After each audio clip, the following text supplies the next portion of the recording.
Pukul 6 waktu Indonesia Tengah, Radio Republik Indonesia ND menghadirkan Warta Berita.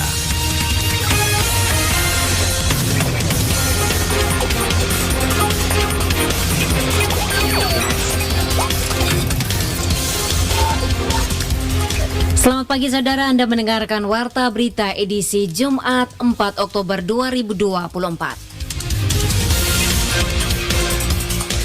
Dengan sari berita, Dinas Kesehatan Kabupaten Manggarai Barat tengah fokus pada penanganan masalah stunting dengan target utama mengurangi angka lahirnya stunting baru.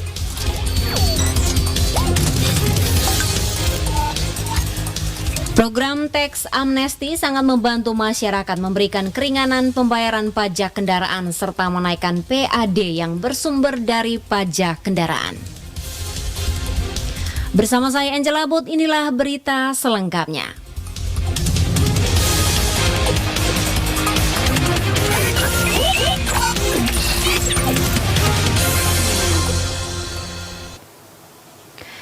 Dinas Kesehatan Kabupaten Manggarai Barat tengah fokus pada penanganan masalah stunting dengan target utama mengurangi angka lahirnya stunting baru.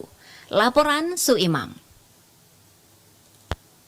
Kepala Dinas Kesehatan Kabupaten Manggarai Timur, Dr. Surip Tintin, kepada RRI Kamis 3 Oktober 2024 mengatakan masalah stunting menjadi perhatian serius karena berdampak pada perkembangan anak dan kualitas sumber daya manusia di masa depan. Untuk itu, pihaknya berupaya melaksanakan berbagai program yang menyasar peningkatan gizi dan kesehatan masyarakat. Dijelaskan salah satu langkah penting yang diambil adalah edukasi kepada masyarakat mengenai pentingnya gizi seimbang, terutama bagi ibu hamil dan menyusui. Melalui program penyuluhan, masyarakat diharapkan memahami pentingnya asupan gizi yang baik dan dapat menerapkan dalam kehidupan sehari-hari. Prioritas pertama adalah meningkatkan kesehatan ibu hamil, terutama ibu hamil yang kurang energi kronis yang di Manggarai Timur itu cukup tinggi angkanya, sekitar 25%. Nah, ini kita berharap kalau kita mengurus Bu Milkek dengan baik, maka mereka tidak akan anak yang BBLR yang selanjutnya akan menjadi stunting. Lanjut, Surip Tintin menuturkan, Dinas Kesehatan juga berencana meningkatkan akses dan kualitas pelayanan kesehatan bagi ibu hamil dan anak balita. Pemeriksaan kesehatan rutin, imunisasi dan pemantauan pertumbuhan akan dilakukan secara teratur. Dengan layanan kesehatan yang lebih baik, diharapkan dapat mencegah terjadinya stunting pada anak-anak di wilayah Manggarai Timur. Ditambahkan, Dinas Kesehatan Kabupaten Manggarai Timur mengedepankan kolaborasi lintas sektor untuk menciptakan program terpadu yang mendukung upaya pengurangan stunting. Melalui langkah-langkah ini, diharapkan angka stunting di Manggarai Timur dapat berkurang secara signifikan. Kabupaten Ngada menjadi kabupaten pertama di Nusa Tenggara Timur yang menggelar debat pasangan calon bupati dan wakil bupati untuk Pilkada serentak 2024. Laporan Oris Goti.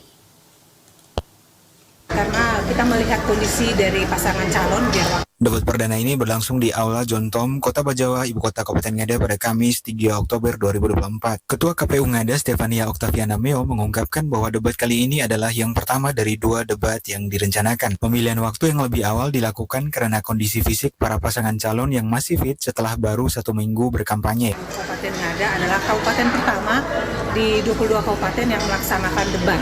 Kita diambil di awal-awal bulan Oktober karena masih ada menyisakan satu debat lagi yaitu di bulan November, yaitu tanggal 5 November. Kita ambil di awal karena kita melihat kondisi dari pasangan calon biar waktu masa kampanye masih fit. Debat kali ini mengangkat tema strategi meningkatkan kesejahteraan masyarakat melalui penguatan ekonomi dan kearifan lokal yang diselaraskan dengan visi dan misi para pasangan calon. Meskipun sempat ada sedikit kendala teknis, jalannya debat tetap berlangsung aman dan lancar. Stefania juga mengapresiasi suasana debat yang diselingi hiburan dengan nuansa budaya lokal dan sentuhan modern. Hari ini debat berlangsung dengan aman walaupun ada miss sedikit. Kami juga memohon maaf karena ada miss sedikit, namun seluruh rangkaian acara debat hari ini berjalan dengan aman dan lancar. Debat ini disiarkan langsung melalui kanal YouTube KPU Ngada dan disambut antusias oleh masyarakat setempat. Stefania berharap debat ini menjadi momen penting bagi warga Ngada dalam menentukan pilihan mereka. Pada seluruh masyarakat, kita sudah menyaksikan pasangan calon kita menyampaikan visi misi program gagasan yang akan mereka laksanakan, yang akan mereka bawa untuk 5 tahun ke depan. Silakan pilih calon bupati pilihan Anda, dan jangan lupa datang ke TPS 27 November untuk menggunakan hak pilihan. KPU Ngada juga melibatkan pemilih pemula dalam acara debat ini dengan harapan dapat meningkatkan partisipasi generasi muda dalam pilkada serentak ini. Suasana hangat terasa setelah debat usai dengan kedua kubu saling bersalaman dengan penuh hormat. Untuk diketahui ada 2 pasangan calon dalam Pilkada Ngada 2024 ini, yaitu paket APMJ yang terdiri dari Andreas Paru dan Moses Jala, serta paket murni yang terdiri dari Raimunus Bena dan Bernie Day. Dari Ngada, RRI Ende, Oris Goti melaporkan. Komisi Pemilihan Umum Kabupaten Flores Timur didampingi Panitia Pemilihan Kecamatan melaksanakan sosialisasi pendidikan pemilih di 2 sekolah, yakni SMAK Santo Darius Larantuka dan SMAN 1 Adonara Tengah Sabtu lalu. Laporan Rosa Dalima. Terlibat aktif dalam proses pemilihan nanti. Kegiatan ini bertujuan memberikan pemahaman tentang pentingnya partisipasi dalam Pilkada 2024, khususnya bagi pemilih pemula. Dalam kegiatan tersebut sebanyak 280 pelajar dilibatkan, di mana 179 diantaranya merupakan pemilih pemula. Kadif Sosialisasi Pendidikan Pemilih Partisipasi Masyarakat dan SDM KPU Flores Timur, Herman Yopilatol kepada RRI menjelaskan, KPU Flotim menargetkan 19 kecamatan akan menjadi sasaran kegiatan sosialisasi. Setiap kecamatan akan dipilih 1 SMA sebagai perwakilannya. Target kami 19 kecamatan yang ada di Kabupaten Flores Timur, yang mana ada di kecamatan masing-masing ada SMA.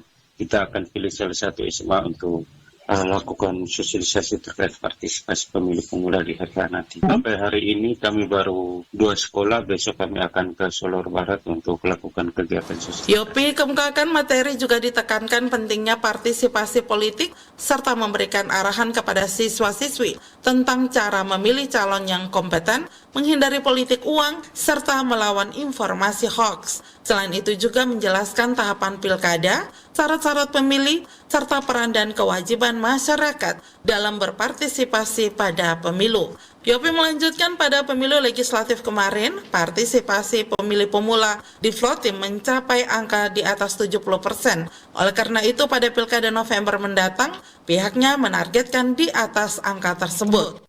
Hasil evaluasi Pilnas kemarin, partisipasi pemilih pemula lumayan Ibu, di angka 70%. Sekarang kita mau meningkatkan lagi, kebetulan di tahapan pilkada ada pemilih pemula yang tepat di bulan November mereka akan melakukan pemilihan pertama kali. Kita akan lakukan sosialisasi di sekolah. Kepala Sekolah SMK Santo Darius Romo Ece menyatakan harapannya agar kegiatan ini dapat meningkatkan pemahaman politik dan kesadaran berpartisipasi di kalangan generasi muda. RRI Ende, Rosa Dalima melaporkan.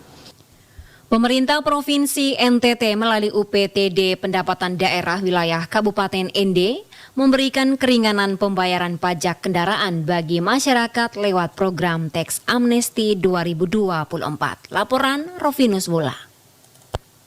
Kepala UPTD Pendapatan Daerah Wilayah Kabupaten Ende Gani Tokan didampingi Kasih Penetapan Arman Rasid mengatakan Tax Amnesty merupakan keringanan pembayaran pajak pokok untuk menertibkan administrasi pembayaran pajak dan memberikan kepastian hukum kendaraan bermotor. Pemerintah Provinsi melalui pejabat Gubernur NTT mengeluarkan Pergub NTT nomor 46 tahun 2024 tentang Tax Amnesty atau keringanan pajak kendaraan bermotor. Ia menjelaskan dasar pertimbangan dikeluarkan Pergub karena ada beberapa hal yakni keringanan Hari Raya Kesaktian Pancasila, Hari Ulang Tahun NTT dan juga membantu masyarakat khususnya masyarakat pemilik kendaraan roda 2 maupun roda 4. Menurut Gani Tokan, sejak diberlakukan Tax Amnesty dari tanggal 1 Oktober 2024, UPTD Pendapatan Daerah Wilayah Kabupaten Ende atau Samsat Ende pada prinsipnya berkomitmen gencar melakukan dengan kegiatan publikasi dalam wilayah Kota Ende, menyampaikan kepada seluruh masyarakat pemilik kendaraan bermotor baik roda 2 maupun roda 4 untuk memanfaatkan kesempatan berharga dan juga melakukan kegiatan penertiban door to door kemudian pelayanan wajib pajak di tempat seperti di Kecamatan Datu Soko dan berharap bisa memberikan dampak positif untuk PAD khususnya pajak kendaraan bermotor. dengan kegiatan ini bisa memberikan dampak yang baik, dampak yang positif untuk PAD, khususnya pajak kendaraan motor. Kegiatan-kegiatan lain yang kami lakukan juga kami memberikan sosialisasi edukasi di sekolah juga. Kemarin kami lakukan di SMA 2, Lari. Jadi memang dengan teks amnesti ini memang sangat membantu masyarakat, tapi di sisi lain juga kami bisa menaikkan PAD khususnya dari pajak kendaraan. Karena kita tahu bahwa tunggakan yang ada di UPTD Kabupaten ini, karena bagaimanapun kita tahu bahwa masyarakat kita, tapi kondisi ekonomi yang berpengaruh dengan pandemi itu, sehingga dampaknya sampai dengan sekarang. Tetapi kami terus, karena kami ini dijuluki pejuang PAD, jadi kami terus konsisten untuk melakukan kegiatan pelayanan penagih pajak kendaraan. Kepala UPTD Pendapatan Wilayah Kabupaten Ende Gani Tokan mengatakan kegiatan lain yang dilakukan UPTD Pendapatan Wilayah Kabupaten Ende yakni melakukan edukasi, sosialisasi melalui sekolah-sekolah dalam wilayah Kabupaten Ende. Gani Tokan mengakui dengan program teks amnesti sangat membantu masyarakat, tetapi di sisi lain juga menaikkan PAD khususnya dari pajak kendaraan karena diketahui tunggakan pajak kendaraan di UPTD khususnya wilayah Kabupaten Ende masih cukup tinggi. RRI Ende Rovinus Fula melaporkan.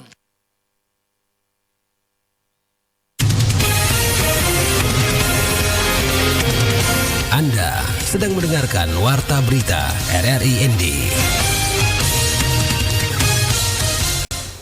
Pesta Paduan Suara Gerejani Pesparani keempat Kabupaten Lembata resmi digelar sejak Rabu 2 Oktober 2024 dan akan berlangsung hingga 4 Oktober 2024. Laporan Lady Badin.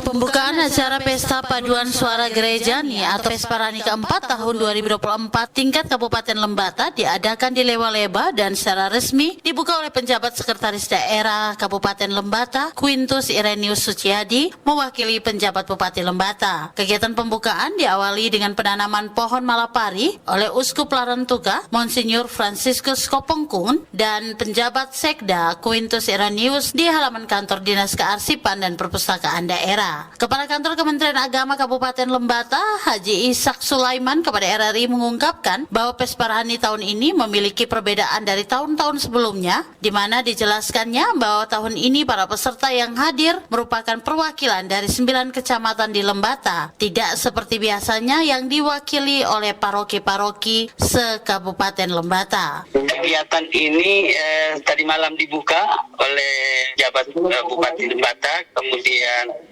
waktunya dari hari kemarin sampai dengan besok. Dan pesertanya itu untuk Pesparani 4 ini berasal dari kecamatan, tidak mewakili paroki. Lomba yang diselenggarakan terdiri dari 4 kategori, yakni paduan suara dewasa campuran, paduan suara putra, paduan suara putri, penuturan mazmur, dan cerdas cermat kitab suci untuk anak-anak. Ishak menyampaikan harapannya bahwa acara ini diharapkan dapat mempererat kebersamaan dan persaudaraan sejati yang tercermin dalam kepanitiaan lintas agama. Ia juga mendorong para peserta untuk memberikan penampilan terbaik sehingga dapat mewakili Kabupaten Lembata di tingkat provinsi.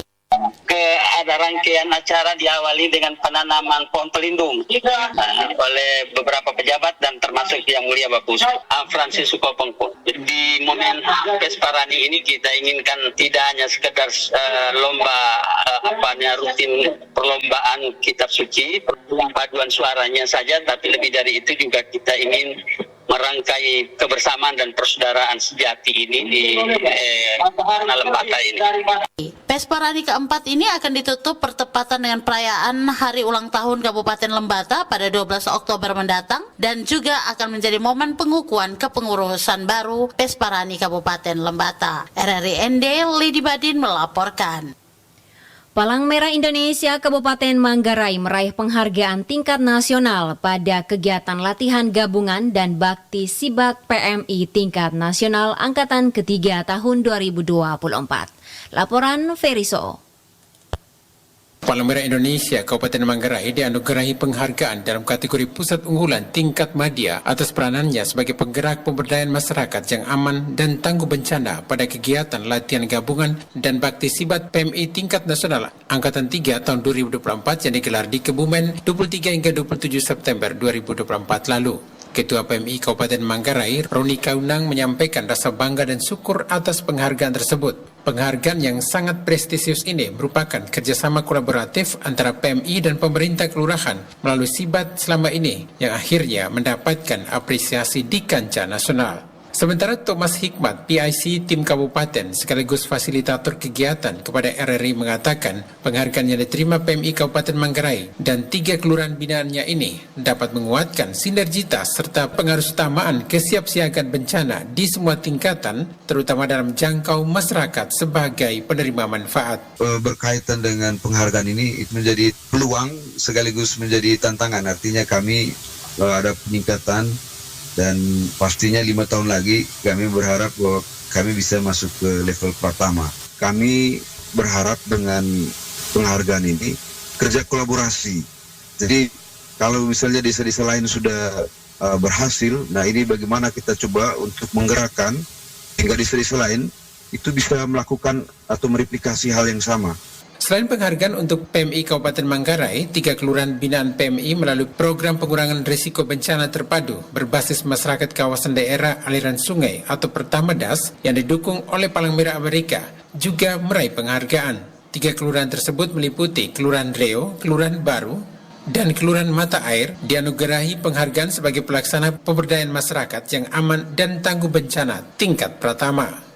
Kegiatan Latgab dan Bakti Sibat 2024 dihadiri oleh sekitar 2.000 peserta yang terlibat dalam berbagai aktivitas seperti latihan bersama, talkshow, sarasehan, seri berbagi, kunjungan lapangan, dan simulasi bencana. RRI Endeferi Soo melaporkan. Dinas Perindustrian dan Perdagangan Kabupaten Ende dukung pengembangan usaha kerajinan tenun ikat dalam mendukung pembangunan kepariwisataan di Kabupaten Ende. Laporan Nikolaus Makumeli. Dukungan tersebut disampaikan Kepala Dinas Perindustrian dan Perdagangan Kabupaten Ende, Muhammad Syahrir.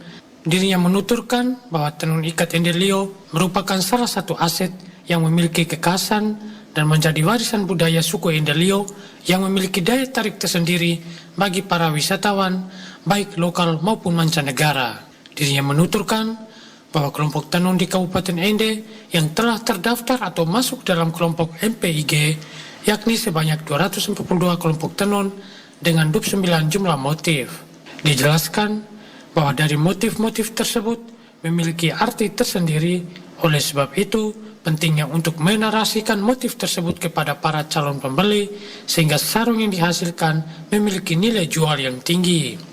Tenun ikat Ende ini memiliki motif yang mengandung nilai-nilai adat yang sakral dan bermakna luhur yang menunjukkan identitas atau jati diri sebagai masyarakat Ende. Nah, kenapa dia menunjukkan jati diri dan lain-lainnya? Dari motif itu sudah ketahui bahwa motif ini untuk apa, motif ini kegunaannya apa. Karena kan dari kehidupan real sehingga seharian bisa tertuangkan di dalam motif seperti itu. Dengan dasar karena kita memiliki motif yang mengandung nilai adat tadi, maka pemerintah pemerhati tenun ikat mereka menyusun dokumen distribusi indikasi geografis tenun ikat Ende yang sudah terlakukan payung hukumnya bagi seluruh pengrajin tenun ikat, yang mana kegiatan seperti ini sudah difasilitasi oleh kantor Bapeda ini. Dengan hasil yang payung hukum yang kita tertuangkan ini, sehingga untuk di Kabupaten Ende ini sudah terdapat 242 kelompok tenun yang masuk dalam MPIG ini. Ditambahkan bahwa terkait legalitas atau hak cipta dan hak paten, pihak Dinas Perindustrian dan Perdagangan difasilitasi oleh Kemenkumham Provinsi terkait dengan hak cipta dan hak paten motif-motif tenun ikat tersebut. Diakuinya bahwa dari 242 kelompok tenun ikat yang tersebar di Kabupaten Ende, pemerintah dalam hal ini Dinas Perindustrian dan Perdagangan telah mendukung kegiatan-kegiatan menenun dari kelompok-kelompok tenun dengan memberikan bantuan berupa benang maupun pewarna. RRI Ende, Nikolaus Makumeli melaporkan.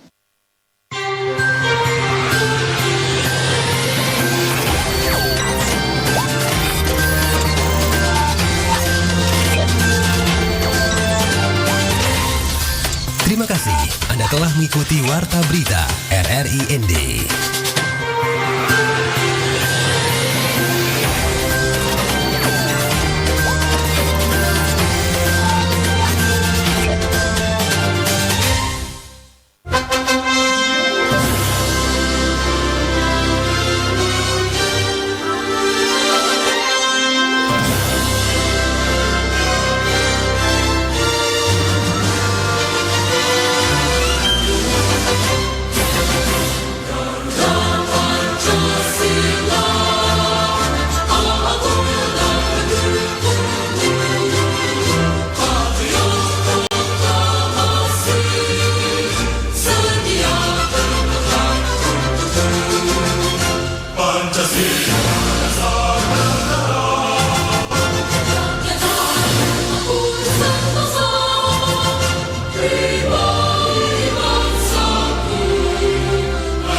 Maju